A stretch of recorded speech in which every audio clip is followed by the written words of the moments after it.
afternoon, madam. My name is Rashmita from class 2 to F, and my metric number is 221242 and 619. We have choose IOI Corporation Berhad for this assignment as it is a service company. In my presentation, I will be explaining about the company background, which is the introduction of this assignment. IOI Corporation Berhad was founded in 1969. The founder of this company is the passing of Tan Sri Dato Lee Shin Chang. This company operates in 5 segments, which is plantation, processing of palm oil, property investment, investment in shopping mall, and more.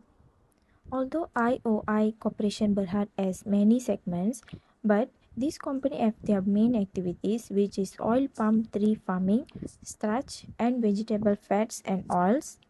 So these are the segments that we can consider that this company is a service industry. Then this company have their own core values and code of ethics. So these are the reasons that this company is leading in global and sustainable oil player. And finally, IOI Corporation Berhad's aim is to be at the forefront in both producing and sourcing sustainable palm oil. I'm Rachel Lee and my magic number is 22124048 and I will explain the formula that we use for our calculation.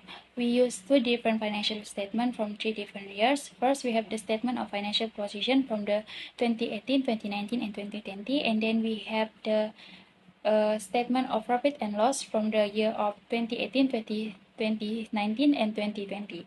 For the practical analysis equation is a very straightforward percentage formula. We simply divide each line item by the base figure and then multiply it by 100. For the financial position, we use total asset as our base figure. So the formula is item in the financial position divided by the total asset multiplied by 100. For the profit and loss, we use the same formula, but this time our base figure is the total revenue. So the formula is profit and loss equal to item in the profit and loss divided by the total revenue and then multiplied by 100. Now we move to the horizontal analysis. We use the same data that we use in the vertical analysis. In this horizontal analysis, we will find the amount difference and then the percentage change. To calculating this, it involves subtracting compression value with the base value, and then we will divide the answer by the base value, and then we will multiply it by 100. To make it simple, percentage change equal to conversion value minus base value divided by base value and then multiply it by 100. We use this formula for what financial statement, the profit and loss and the financial position. My name is Nur Hanibiti Ismail and my method is 2212404009. Today I want to discuss to you about horizontal and vertical analysis. Horizontal analysis is a monetary analysis method used to consider a company's performance over time, while vertical analysis, also known as common size analysis, is similar to horizontal analysis and can be performed on the same financial statement. For horizontal analysis, the profit for the financial year shows a decrease, which was as much as Rm 3068.30 in 2018 and decreased to Rm 601.7 in 2020. Next, the total asset and the total of equity and liabilities are same, which is 0.07%. Then, for the vertical analysis, the profit for the financial year shows decrease from 241.75% down to 7.71% in 2020. After that, the total of assets and the total of equity and liabilities show a decrease with percentage of 100%. My name is Narshatana Aiman bin Samsuri. My number metric is 22124034. In my part, I would talk about formula that I use to calculate all the ratio. Liquidity ratio. First, current ratio. Current asset divide with current liability. Second, quick ratio. Current asset minus inventories minus prepaid divide with current liability. Third, net working capital. current asset minus with current liability. Next is activity ratio. First, average collection period. Account receivable multiple with 360 divide with credit sales. Second, account receivable turnover 360 divide with average collection period. Third, inventory turnover cost of goods sold divide with inventories. And fourth, fixed asset turnover net sales divide with net fixed asset. 5. Total asset turnover net sales divide with total assets. My name is Norfatia Meji Zakaria and my metric number is 2212404008. And today I would like to talk about the ratio interpretation. We have two ratios, which is the liquidity ratio and also the activity ratio. In liquidity ratio, the first one is the current ratio. As we can see in the table, the current ratio for the year of 2018 is 2.87 times, which is lower than 2019 with 3.92 times.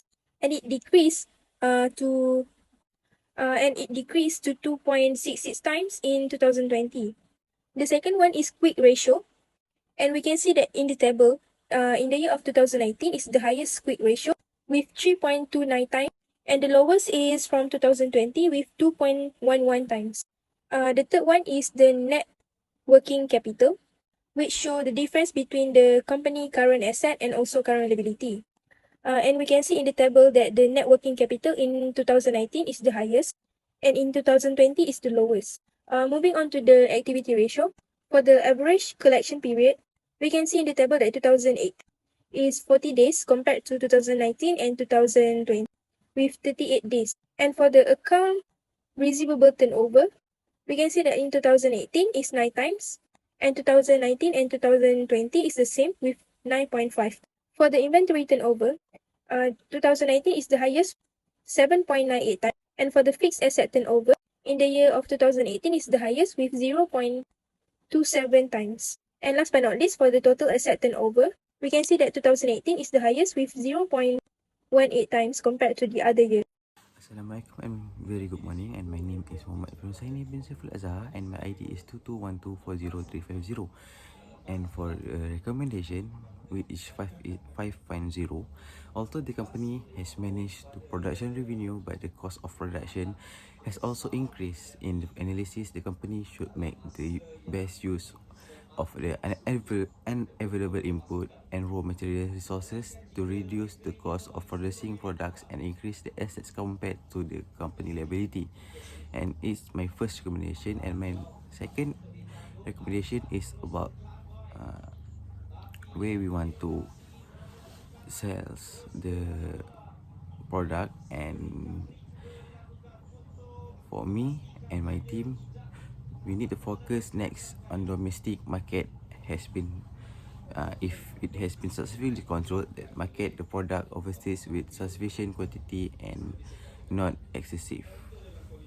For the conclusion, we can see that profit for the financial year of continuing operation decreased by RM1236.0.70 in 2018 and by 117.6 in 2019.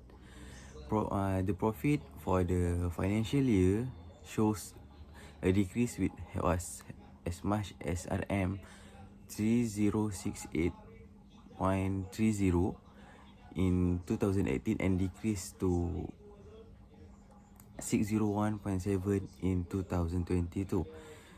And from the horizontal analysis of segment, we can position IOI Corporation for all of the input and data.